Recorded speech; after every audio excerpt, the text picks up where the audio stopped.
जो यहोशू है वो बड़े धीरज से, मूसा तो तंबू से बाहर आ जाता था, लेकिन यहोशू उसमें बड़े धीरज से ठहरा रहता था। और इसके बाद जो व्यवस्था विवरण के बाद यहोशू ही की किताब है, तभी यहोशू को भी खुदा ने उसी भवन में से चुन लिया। आज हम देखते हैं, अगर इसकी 25 में मैं इतना पढ़ाऊंगी नहीं क्योंकि मेरे पास थोड़ा टाइम होता है। 25 में देखे तो जो पहला भवन था, जो पहला टेंट था, वो परमेश्वर ने आज्ञा दी मूसा को कि मूसा इस्राएलियों को कह जो अपनी खुशी से दे, और उनसे कुछ भेंट के लिए उन्होंने एक भेंट के लिए बताया कि ये लेके आए। और उसके द्वारा फिर परमेश्वर ने मूसा को एक नमूना दिया स्वर्ग से, उसकी लंबाई चौड़ाई सब कुछ बताया। और उस टेंट को लेके ये लिखा ना मूसा तंबू को, जो तंबू क्या है, टेंट उसको लेके वो छावनी के बाहर रखता था, छावनी के बाहर रखता था। और जो लोग परमेश्वर को ढूंढते थे, जो लोग परमेश्वर को मिलना चाहते थे, जो लोग परमेश्वर के निकट आना चाहते थे, वो उस तंबू के पास आते थे। और मूसा उस तंबू में जब अंदर जाता, उस तंबू के अंदर जाता, तो स्वर्ग से परमेश्वर की महिमा का बादल उस तंबू के ऊपर आ जाता था। और जब मूसा अंदर जाता और जो इस्राएली थे वो घुटनों के बल गिर जाते थे और फिर मूसा के लिए प्रार्थना करते थे। और मूसा से परमेश्वर आमने सामने होके एक दोस्त की तरह, केवल मूसा ही था जिसके साथ परमेश्वर ने आमने सामने बातें करी। बाकी किसी के साथ अपने भविष्यताओं के साथ द्वारा भविष्यताओं के पास वचन भेजता था और वो उनके पास वचन लेके जाते थे। और इन दिनों में आत्मा के द्वारा परमेश्वर वचन मेरे और आपके पास भेज रहा है। लेकिन जो मूसा था, मूसा के साथ केवल प्रभु ने आमने सामने बातें करी। आज मैं आपको बताना चाहती हूं मूसा का जीवन क्या था। जब उन दिनों में इस्राएली बहुत बढ़ रहे थे। इस्राएल कौन थे? परमेश्वर के चुने हुए लोग। तब वहां के राजा जो उनको नहीं जो यूसुफ को भी नहीं जानता था और इनको भी नहीं जानता था, उन्होंने जब देखा कि ये कौम बढ़ती जा रही है, फैलती जा रही है, तब उनको ये अच्छा नहीं लगा। उन्होंने वहां के बच्चों को, लड़कों को मारना शुरू किया। लेकिन उस समय में मूसा का जन्म हुआ और मूसा की मां ने 3 महीने तक अपने घर में रखा। लेकिन 3 महीने के बाद जब वो रोने लगा, उसकी आवाज बाहर तक जाने लगी, उसने डर के मारे एक टोकरी बनाई और एक पानी के अंदर छोड़ी। लेकिन खुदा का मूसा के ऊपर हाथ था। वहीं अचानक से वही राजा की बेटी और उसकी सहेलियां आई। उन्होंने दूर से देखा उस टोकरी को और जब देखा तो बीच में एक प्यारा सा बच्चा है और मूसा उसी राजा फिरौन के घर में बच्चा चला गया। वहां उसका पालन पोषण हुआ, पालन पोषण उसका वहां हुआ। और जब बड़ा हुआ तो एक दिन वो बाहर गया और एक मिस्री, जिस जगह में वो रहता मिस्र में, एक मिस्री और एक इस्राएली 2 लड़ रहे थे। तब उसने बीच में जाके और उनकी लड़ाई को रोकने के लिए और मिस्री को मार दिया और वहीं दफना दिया और वो अपने घर में चला गया। उसने कहा बात तो खत्म हो गई। लेकिन दूसरे दिन जब बाहर गया 2 इस्राएली लड़ रहे थे। जब इस्राएली लड़ रहे उनको रोकने के लिए आगे गया तो क्या हुआ? वो इस्राएली कहते तू कल की तरह हमारे साथ भी करेगा। फिर वहां से डर के भाग के एक जंगल में उसको परमेश्वर ने दर्शन दिया और जब उसे दर्शन दिया 40 दिन वो उस जगह में जंगल में रहा परमेश्वर ने। देखो उसने एक राजा के महल को त्यागा और जंगल का जीवन चुन लिया। क्यों परमेश्वर उससे सामने बातें करता था? उसने राजा के महल को, उसके सुख शांति को नहीं, वहां उसे अपने लोगों की सुधि थी, अपने लोगों को प्यार कर रहा।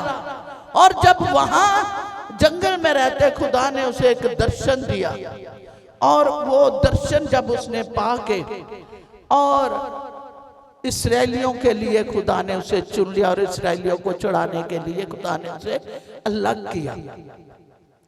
और मूसा ने जैसा परमेश्वर ने कहा उसे इस्तेमाल किया और इस्राएलियों को वहां से निकाला।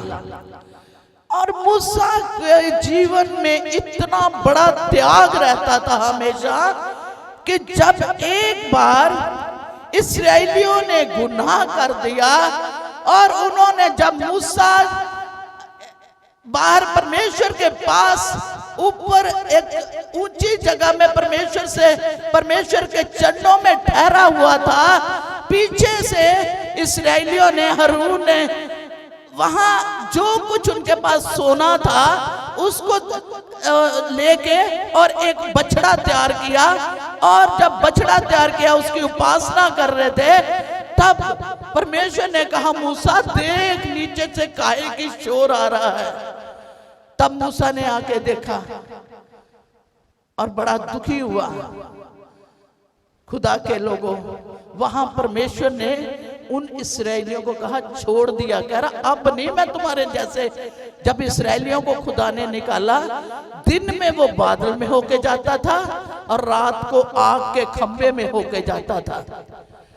लेकिन वहां मूसा को खुदा ने कहा अब मैं इस जात के साथ नहीं चलूंगा, ये बड़े कठोर किस्म के लोग हैं, इनके अंदर आज्ञा मानने के लिए तो कुछ है ही नहीं है।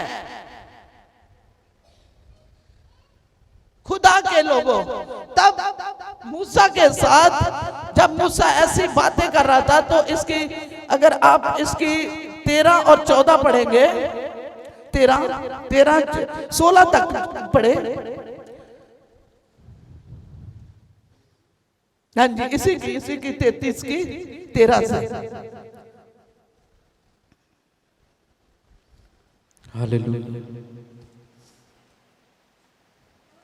और अब यदि तुम पर तेरे अनुग्रह की दृष्टि हो तो मुझे अपनी गति समझा दे, जिससे जब मैं तेरे ज्ञान पाऊं तब तेरे अनुग्रह की दृष्टि मुझ पर बनी रहे।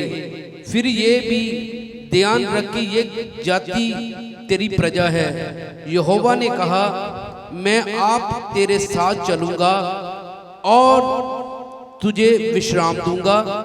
उससे कहा यदि तू आप ना चलेगा तो हमें यहाँ से आगे ना ले जाना। ये कैसे जान जाएं कि तेरे अनु की दृष्टि मुझ पर और अपनी प्रजा पर है?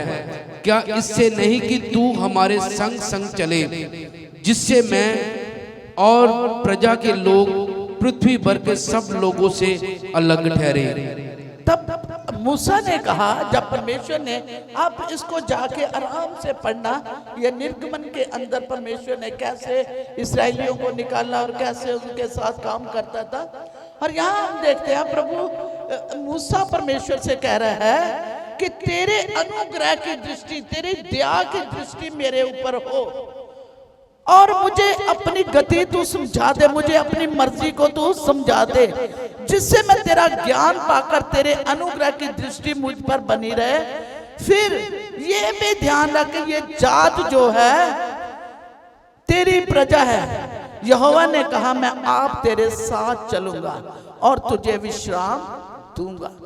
जब वहां मूसा ने कहा हे परमेश्वर तेरे अनुग्रह की दृष्टि मेरे पर हो और मुझे समझ दे, क्योंकि ये तेरी जात के लोग हैं। जैसे सुलेमान जब बादशाह बना तो उसने पहले कहा ये तेरी जात के लोग हैं, खुदा मुझे बुद्धि दे। अगर तूने मुझे इनके बीच में राजा ठहरा दिया, अब मुझे समझ भी दे। इसी तरह से इसने भी कहा कि मुझे अपनी बातें, अपनी गति समझा दे, अपनी योजना समझा दे। तब परमेश्वर ने कहा मैं तेरे साथ चलूंगा। और मूसा उससे क्या कह रहा है, अगर तू नहीं चलेगा तो फिर मैं भी यहां आगे नहीं जाऊंगा, तुझे चलना ही होगा। परमेश्वर को उसने जोर लगाया कि तुझे हमारे साथ चलना होगा। कैसे लोग जानेंगे कि ये खुदा के लोग हैं, ये अलग किए हुए लोग हैं? ये भवन की आशीष है। भवन के अंदर रह के मूसा को खुदा ने बरकत दी, और मूसा ने खुदा से जो बातें करी वो आगे जब इस्राएलियों को कहा, तब इस्राएलियों के लिए मूसा ने खुदा से आशीष मांगी। मूसा का त्याग देखो। आज जो भवन है ये त्याग से चल रहा, त्याग से। अगर खुदा के दास के अंदर कोई त्याग नहीं है तो उसके पास हमें कोई ब्लेसिंग नहीं मिलनी। ये ध्यान से देखो। अगर तो आपके खुदा के, क्योंकि जो खुदा के दास है ना वो एक जज है, जज। दो लोग सिर्फ शादी पढ़ते हैं, आपको पता कौन कौन? एक जज और एक खुदा का दास। और खुदा के दास को न्याय करने का पूरा अधिकार है, और दास को खुदा बुद्धिमानी देता है।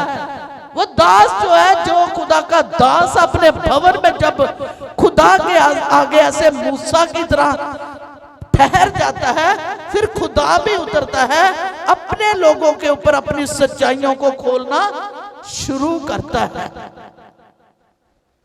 और वहां हमने लिखा जो खुदा के भवन में रहते हैं उनके ऊपर, अपने भजन संहिता में आशीष ही आशीष फलती है।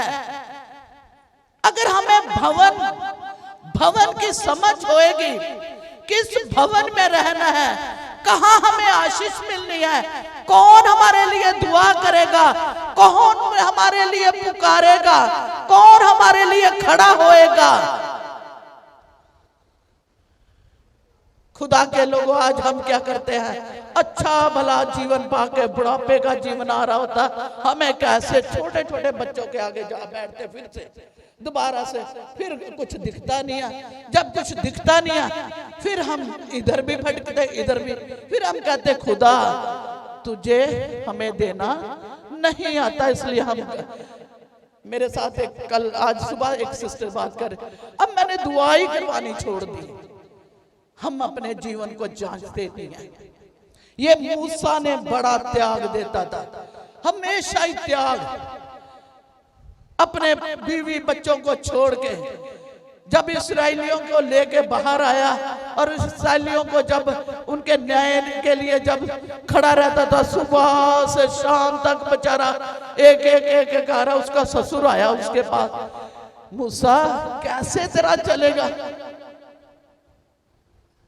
ऐसा कर, इनमें से कुछ को चुन के खड़ा कर। और उसने अपने ससुर की बात, बुजुर्गों की बात मानी।